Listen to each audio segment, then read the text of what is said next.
Hey guys, welcome back to my channel. So finally uploading another video.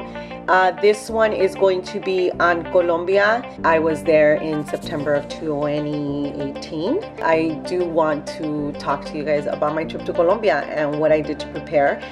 Again, this one was very different because I went with 8 other people for 10 days.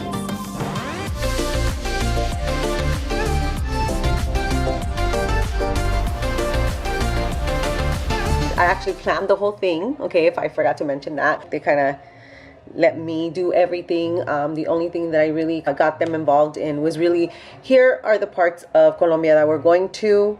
Let me know what you want to do, and then I'll make sure I make it part of the itinerary. Again, I mean, I was managing pretty much, I booked flights for other people. I booked the accommodations for everybody. Aw, I'm next to you. First of all, I have I'm anal, I have a spreadsheet, and it helps me visually too to see, do I have a full day in that country and what I can plan. And then I have another spreadsheet where I keep track of flights, and I do the math to collect the money. So that's another spreadsheet that I keep. So then I went ahead and I researched the routes. So I start researching flights.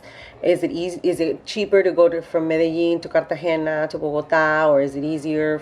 What's the route where we're gonna get more bang for our buck? Sometimes it's getting 2 flights is a lot cheaper than getting one because of the layover. They somehow make them cheaper, and I'm all about the saving money. Then I start researching, okay, what is there to do? I did research what parts of the country we couldn't visit.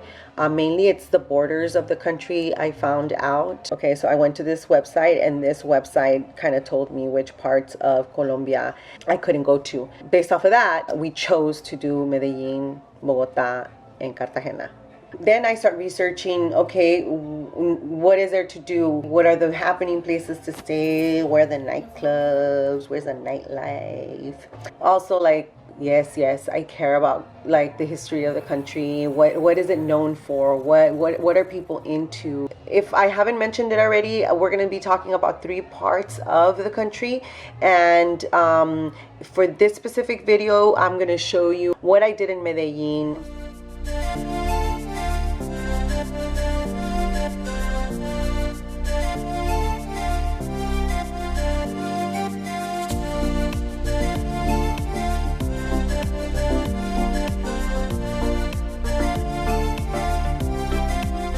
We were there for 3 days. The day that we landed, we got picked up by Alex from Medellin Tours, and literally, my goodness, it was $150 for all 9 people.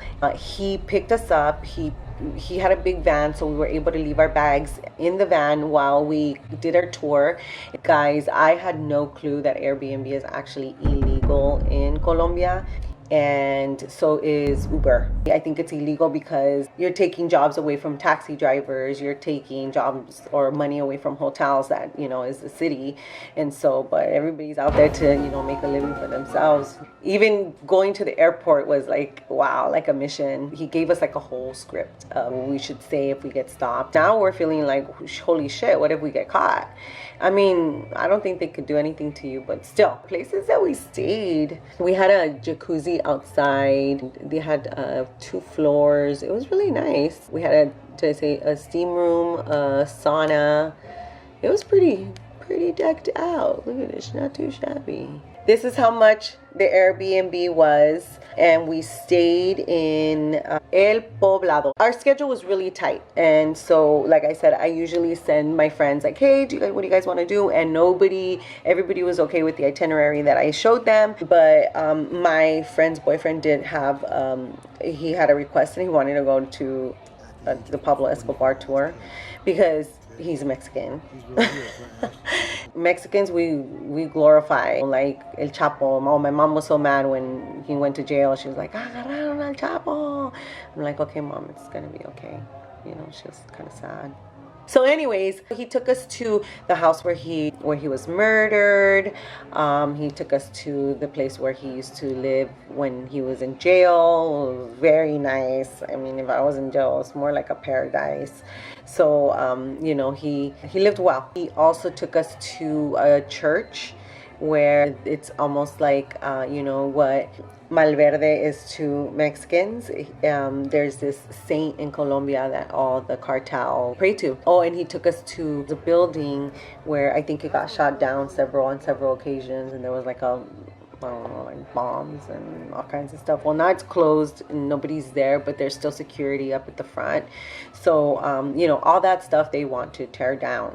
You know, just be careful. There's still a lot of history there. You know, people don't necessarily glorify him in that country. I actually did post a picture on Instagram, and a lady did, you know, make a comment, and I was like, oh, shoot. I don't know if I deleted it. I don't like confrontation. We went and we had dinner, like parrillada style, where the cook lit our fire. Okay. Yeah, he did light our fire. Literally. Is that our dinner, girl? Yes. The second day, we went to go have breakfast. It was called Fedellini. It was really good, you guys. What are these? Calentados. Bomb. Oh, and they're big on Juan Valdez coffee. Like, that's like their Starbucks. Fernando Botero, he is a famous Colombian sculpturer. No. Yeah. There's a painting of Pablo Escobar, and with the big old head and like getting shot. But he makes them just like appear bigger, larger. And so his museum was pretty interesting. I really liked it. There was a lot of things to do. So that day we ended up going out at night. So we went to Parque Lleras, and well, I mean, the crowd was really young for my taste, you know, so I was just like, eh.